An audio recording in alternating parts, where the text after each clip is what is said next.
Good morning, everybody. Of course, you've heard about my idea of Instamode. I did 8 takes on Instamode. And of course, I invoke a wave of criticism from my friends, and they were astonished that I published that material without polishing it, without giving people a background, what it's all about. Many people do not understand what I'm talking about. I'm talking about putting my hands toward the screen of the piano and Instamode will come out. Yes, every one of us has natural Instamode, personal Instamode. For me is that.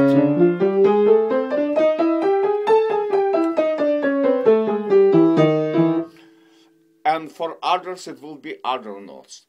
As I mentioned in my first and second video, it has to be only comfortable notes. And that's very important. Now, some of my critics are saying, how are we going to apply Instamode to our jazz improvisation? And the critics were especially musicians who played traditional jazz and had nothing to do with modal jazz improvisation.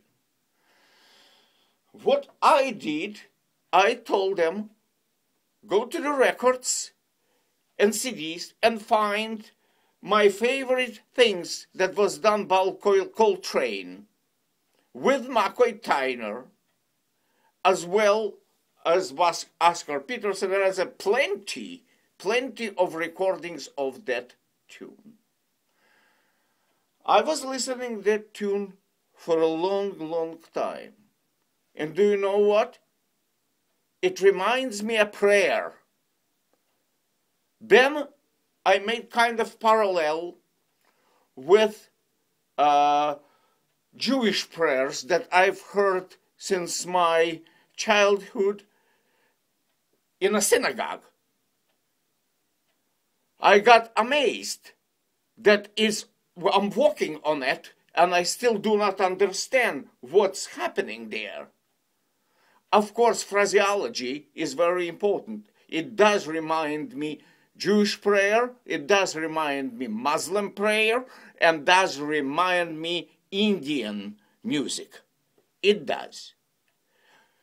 Apparently, it has something to do with it. But since I do not know anything about Muslim music or Indian music, and I know some about Jewish music, and of course I know the pentatonics, I know Aeolian, I know Dorian, all those modes. I try to make a parallel and see how the phraseology of that music goes.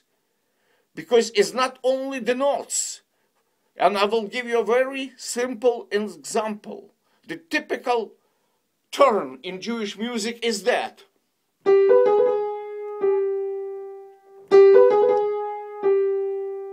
It has trill and rhythm in it. Can you imagine if I will play like this? Has no sound. Or this.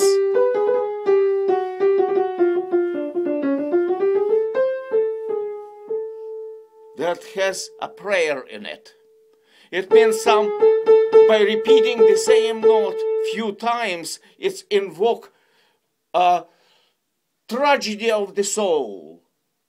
And since Jewish people had such a tragic history, that repetition of the same note is so important and brings a feelings of slavery, of persecution, of name it, whatever, same thing happened in Coltrane music when he played my favorite things and all other music that he played.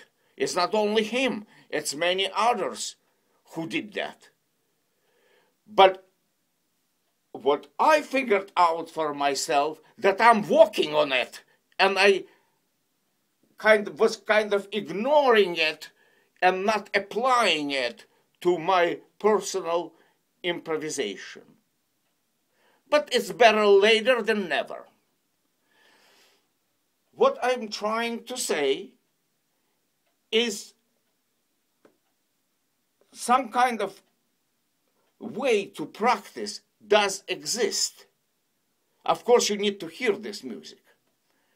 But basically, it's trilling and repeating of the same notes, trilling of the intervals, and many other things that I'm still researching. As I mentioned, my studies are not finished. I'm working on that.